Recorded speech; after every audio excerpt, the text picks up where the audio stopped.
దేవునికి మహిమ కలుగునుగాక. ఈ దినం దేవుని వాక్యం, నిన్ను అనేకమైన వాటి మీద నియమించేదను. గమనించినట్లయితే కనుక ఇక్కడ ప్రభువు సెలవిస్తున్నది ఏమనంటే, నిన్ను అనేకమైనటువంటి వాటి మీద నిన్ను ఒక అధికారిగా నేను నియమిస్తాను అంటున్నాడు.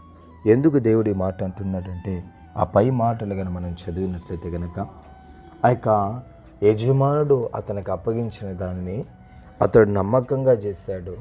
అంత మాత్రం కాకుండా యజమానుడు తనకు అప్పగించినటువంటి తలాంతులను అతడు ఉపయోగపరుచుకున్నాడు. యజమానుడు 2 తలాంతులు ఇస్తే 4 తలాంతులు గాను, 5 ఇస్తే 10 గాను, 3 ఇస్తే 6 గాను అతడు వృద్ధి చేశాడు. అందుకనేసి అతని యజమాని చూసి అతను అంటున్నాడు, నమ్మకమైన మంచి దాసుడా, నువ్వు కొంచెంలో నమ్మకంగా ఉన్నావు కాబట్టి నిన్ను అనేకమైన వాటి మీద నిన్ను ఖచ్చితంగా నియమిస్తాననేసి ప్రభు సెలవిస్తున్నాడు.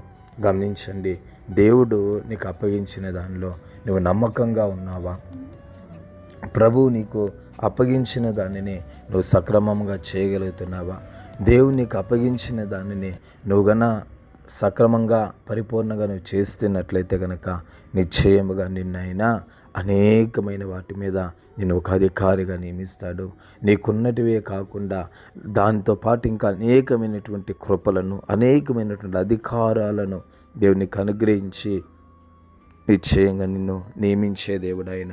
అంటే గమనించండి ప్రియమైన దేవుని జనాంగమా, నువ్వు వృద్ధి పొందాలి, నేను ఇంకా ఉన్నతమైన స్థితిలో నీకు రావాలి అని అంటే మొదటగా నువ్వు చేయవలసిందేమనంటే, నీకు దేవుడు అప్పగించిన దానిని నువ్వు నమ్మకంగా చేయాలి. నీకు దేవుడు అప్పగించిన దాన్ని నువ్వు పర్ఫెక్ట్గా చేసినట్లయితే కనుక దేవుడు నిశ్చయముగా నీకు మేలైన కార్యాలను జరిగిస్తాడు. ప్రభువు ఈ మాటను దీవించుగాక. పరిశుద్ధుడా, స్తోత్రాలనైనా మాటలు బట్టి మీకు స్తోత్రాలు చెల్లిస్తున్నాం. దీవించి ఆశీర్వదించండి యేసు నామములో తండ్రి. ఆమేన్, ఆమేన్.